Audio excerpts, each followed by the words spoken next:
Welcome back to H-Lock Gaming. A bit of a blast from the past here, a bit of a This Week in Godforge, because something interesting was said in this Fateless podcast with Dan the Man here that I wanted to cover. It's more towards the end. We got the narrative director again right here, so I wanted to cover something he said that is pretty interesting about the alpha. Okay, Chosen, aka Brad, asked a question here about how the alpha story or storyline ties into the overall Godforge story. So let's just play this and take a listen. Nice. And at the time of recording this, I know we're going to be heading into kind of an alpha phase. So, what we have planned for the alpha, is that going to be tied to the launch story and lore in any way? Is there any Yes. nuggets in there that people can watch out for or anything?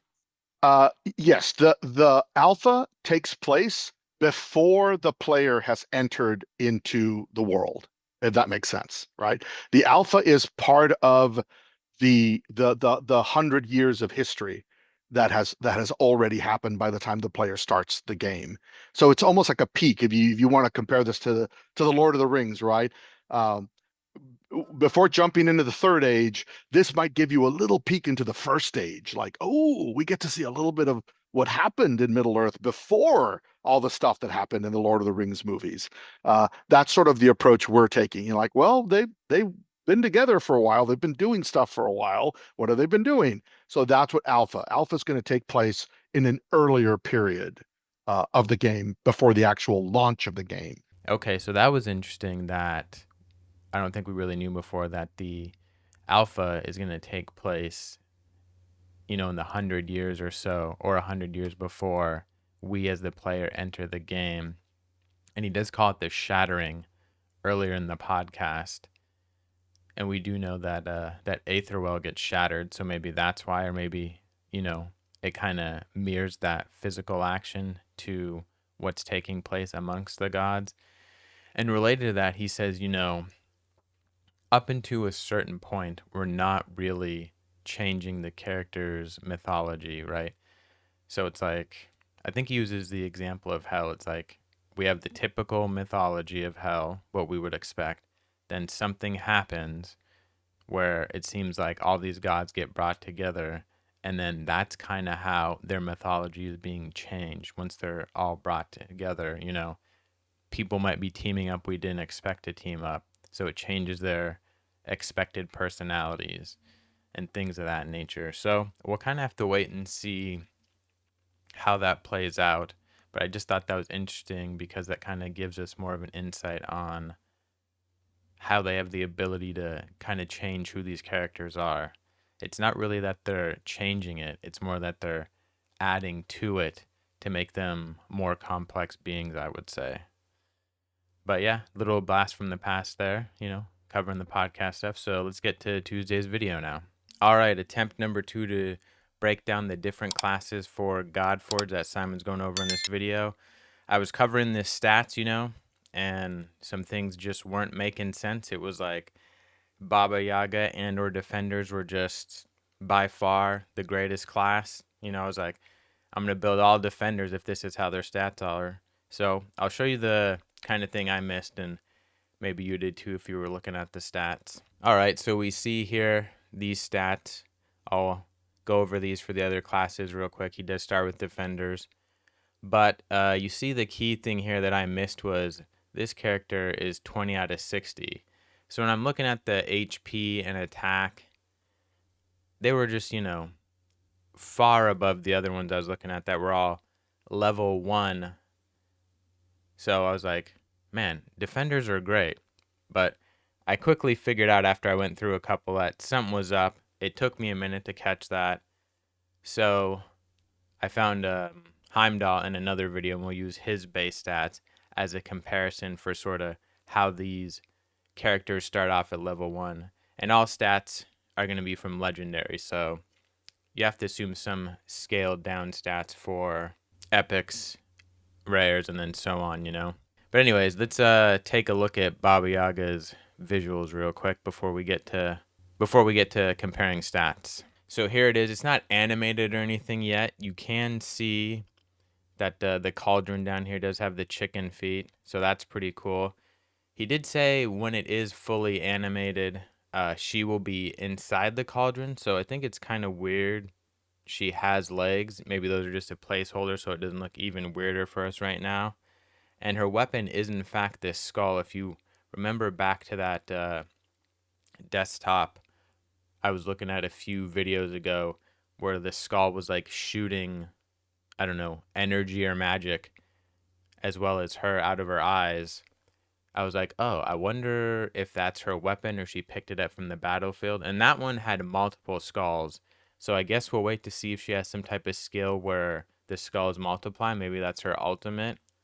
I guess we'll have to wait and see. But let's get to defenders. Defender. When all hope is lost, defenders stand resolute in defense of your team, capable of taking the mightiest of blows. Defenders' primary goal is to protect their allies with abilities focused around shield and damage mitigation. First into the breach and last to fall. Defenders form the base of any team's defenses. Okay, so your tank class, but not done in the typical tank way. But let's go look at Heimdall's base stats so we get a better idea of what base stats are. As I said, this is level 20. All right, here we are with the mighty Heimdall, a defender. So Simon says for defenders, they're going to have high defense. HP is going to be kind of mid. Not mid like in real life when you say something's mid and you're just not trying to say it's bad. Like not low, but a middle stat. Speed is slow. Resistance is high. Damage is also mid. Their skills, he said, are going to be primarily based around shield or evasion. So I'm thinking that's sort of like those. There was one just called Taunt, but I forget the other one that sort of you would cast on, I think, your teammate, and then when an incoming attack comes to them, it comes to you. So it's probably going to be stuff like that as well. So here he goes over the attunement for defenders. He goes over this for every character class. He does say attunement is not going to be in the alpha, and I assume that means for weapons as well as armor, even though we're only covering armor here. So you can see for defenders, their attunement is for plate, and for each piece, they decrease incoming damage by 1%.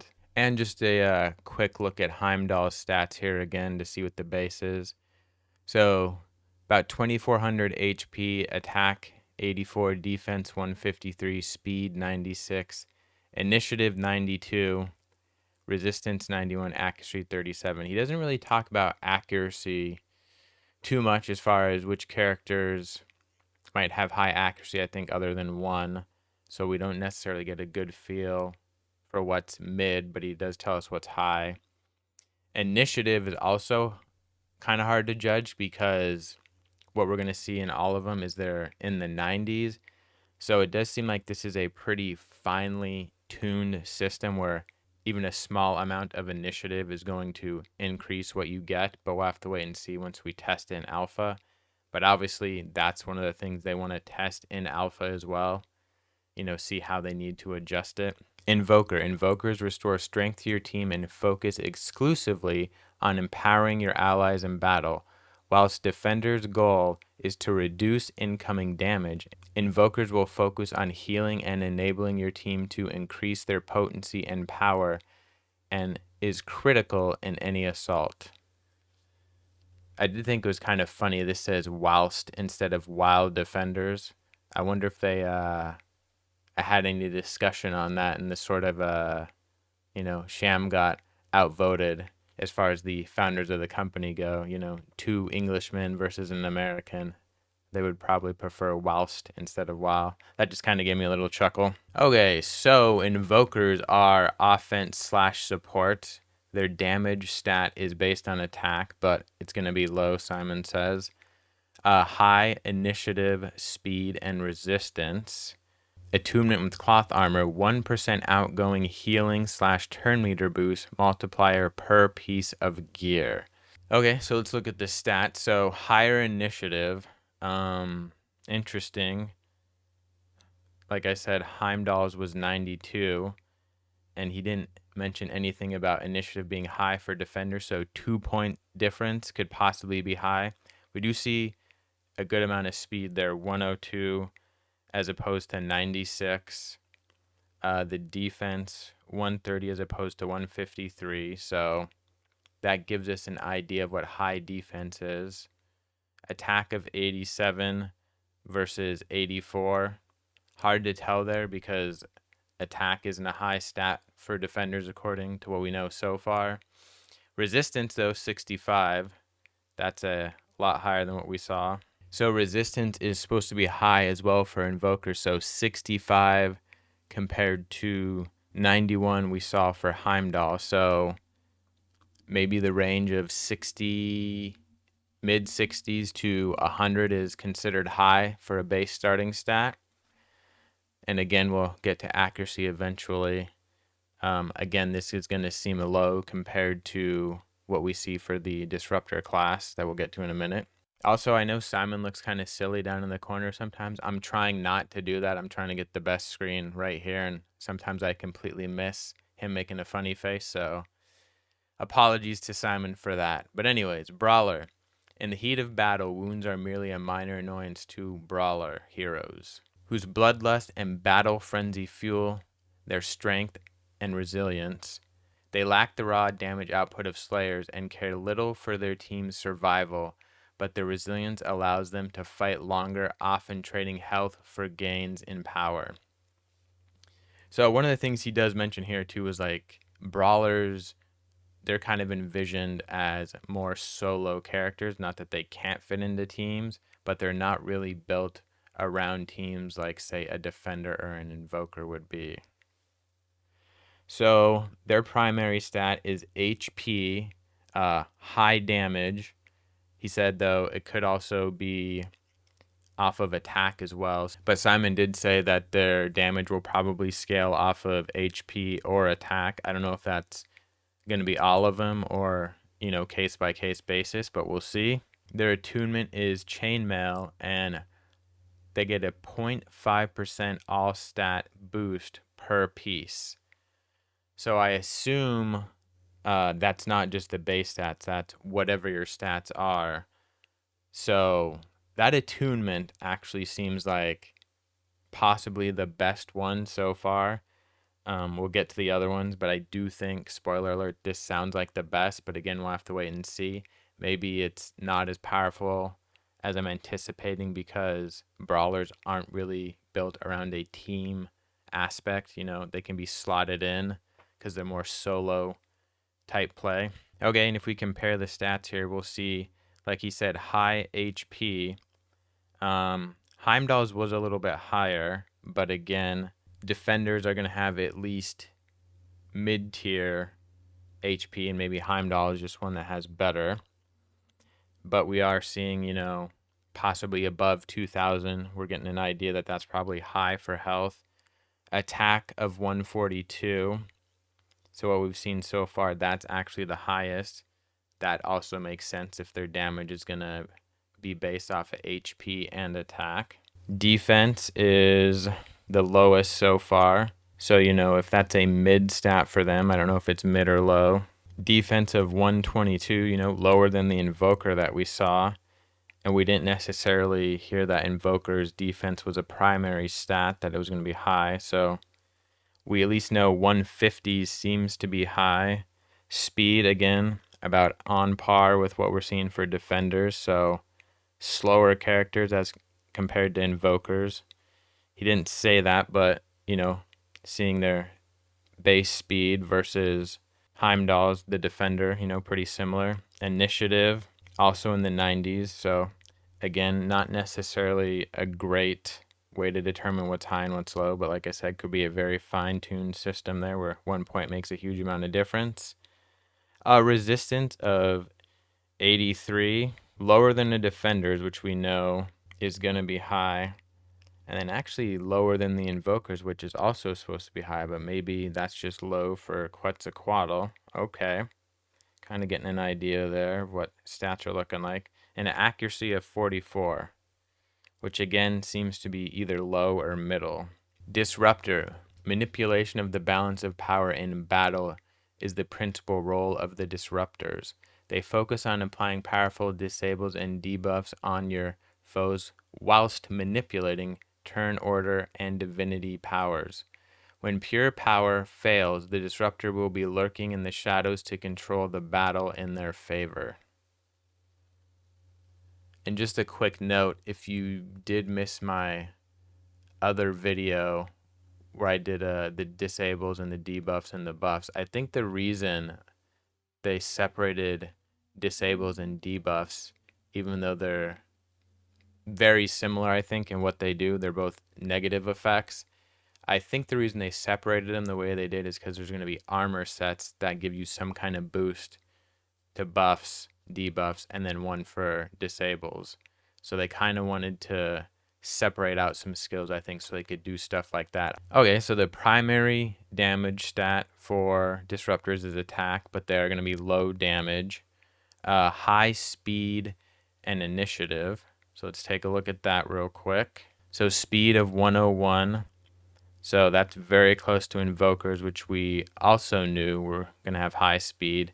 But again, the initiative that's supposed to be high is 93. That's right on par with everything we're seeing so far. Still not really getting a great idea of what high initiative is. I do think that's going to be probably one of the biggest stats that changes overall after alpha for when the game actually comes out. Resistance of 48. And I believe he did say disruptors will have higher accuracy because of all the skills they need to land. You know, that is their team role. And again, this is a team class as opposed to like the Brawler, which he said was more of a solo class. So at least we get an idea of accuracy of 55 seems to be high from what we can tell so far. HP, not completely low, but maybe mid-tier because it's just above.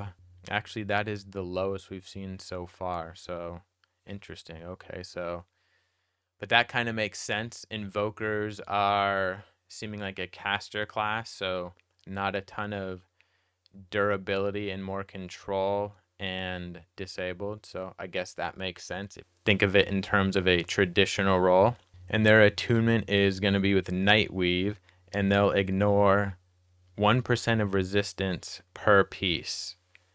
Okay, that makes sense, right? If you're casting a disable or a debuff, ignoring resistance would be a huge benefit. That one actually, that seems kind of low in terms of usability for, let's check our resistance numbers, what we've seen so far. So a 91, a 65, an 83, and then a 48 here. Interesting.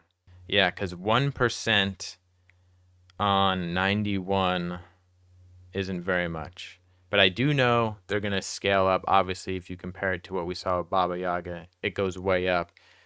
Even just at level 20, like the HP. So, yeah, we'll really have to wait and see when we're at 60 with like full builds how important that is. It probably is going to be more important than I'm kind of realizing right now. Slayer. Slayer heroes are specialized combatants designed to annihilate enemy foes swiftly and effectively on the battlefield. Possessing less defensive capability than other archetypes, Slayers trade resilience for unmatched offensive prowess, enabling them to constantly output and sustain high damage. Now, the interesting part here is Slayers trade resilience for unmatched offensive prowess, where Brawlers were essentially exchanging life for damage in the wording, essentially. So we will have to see how those two compare and contrast. Maybe Slayers are better built for team mechanics than Brawlers are going to be. A Slayer's main stat is attack, and their damage is going to be high. And they're going to have high attack and attunement to leather. 1% of outgoing on-hit damage bonus per piece. Yeah, we'll have to see how high attack goes, but that could be pretty crazy. But let's take a look at the stats again. What we're seeing here is the lowest health overall, even lower than Disruptors. Okay, interesting. Attack, the highest we've seen by far, you know, almost double a Defender's, which was the lowest we saw. Defense of 103. I guess maybe that's mid-tier because the lowest we saw was Disruptors at 86. Okay, so maybe that's about a mid-tier defense. Speed 89. Ooh, that seems pretty good. Let me take a look. Actually, that's pretty low. And he did say defenders were going to be slow, and that's lower. Huh. I think I was getting resistance confused with speed for a second there. But yeah, that's not that great. But again, base stats, we'll have to see how it scales. Initiative of 100. Now, that's the highest we've seen. So that gives you an idea, maybe the difference between Brawler and Slayer. Slayers are meant to get to their ultimates quicker than Brawlers, and that's kind of how they're sustaining that high output damage. That would make sense based on the wording. Okay. Resistance 62. That seems about mid, I'm guessing. And accuracy of 43. Again, the only one he really said something about high accuracy was the Disruptor at 55. So that might actually be kind of the bottom end of high. Let me take a look, compare it to the other ones. 44 for a Brawler. Not weird that it would have decent accuracy as well. Invoker 31. That kind of makes sense since a lot of its skills are going to be around placing buffs and healing. You don't typically need accuracy for that in these type of games. And then 37 for a defender. Again, the skills they were using probably cast on themselves or one of their compatriots, so probably wouldn't need that high of accuracy either. That's typically for debuffs and in this case disabled. Okay. So it seems like, anything above 2,000 for starting health is going to be kind of high. Attack, 140 and up seems high. Defense, 150-ish seems pretty high. Speed, 100 seems to be pretty high for the high end. Resistance, 90s is kind of the high end. Accuracy, 50s is the high end. Initiative, 100 is the high end. So I guess that kind of gives us an idea of base stats for legendaries starting out. Now again, if you want to go back, well, I can do it real quick actually. You want to compare Baba Yaga just at level 22 star. The HP is already at, almost 6,400. Attack is 216. Defense at 365. But you see the speed hasn't really gone up that much. In fact, it's lower than Heimdall at level 1. So this kind of gives us an idea of how things are going to quickly ramp up as far as level goes for primary stats. HP is about a 50% increase, and defense is more than doubled. So yeah, that kind of makes sense for defenders, right? And then the attack. Actually, the attack went up by quite a bit too. Interesting. Guess we'll have to see that kind of on a case-by-case basis. But anyways, very interesting stuff here. And just to quickly touch on it before we end, we don't really have a good idea in terms of sort of, this counters that type thing. But we do know that the blue is going to be wisdom. And that seems to be mostly for casters.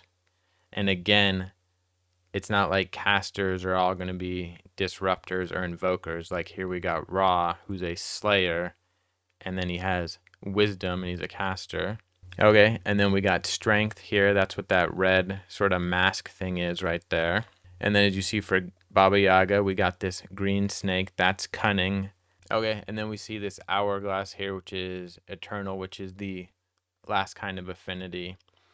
And I'm kind of thinking in terms of if you want to compare this to Raid, that's going to be similar to Void, the one that's going to be weak to nothing. And then obviously blue, green, and red will all counter each other in some way. And then the last symbol here, these are to tell us if they're chaos or order. He said that's actually going to be a big thing in terms of how these characters play into the story and what that means for the story. We'll have to wait and see. He did give the example that they might have towers or events where it has to be chaos or order. And I was thinking, they could kind of do this super PvP events where you limit stuff, like the first week is, I don't know, if let's say if this is a order, they're all order, and then the next week, I don't know, it'd be order, disruptors, and slayers, and then the last week you add, some affinity to it. So it's like, you got eternals and cunning. So you keep whittling it down, or maybe you do that just as the tiers. Like bronze would just be chaos, silver could be chaos, disruptors, and then gold would be, like I said, chaos, disruptors, slayers, eternal, and cunning, or something along those lines. Just kind of keep making it more precise, because that's a good way to really make people feel like they're getting the most out of their roster, so you don't have these, quote unquote vault keepers. But that's my thoughts on this video, the kind of breakdown. I know it was a bit long. If you made it this long, thanks for watching. If you wouldn't mind throwing me a thumbs up and subscribe if you're not subscribed. This has been HLock. Thanks for watching. Bye.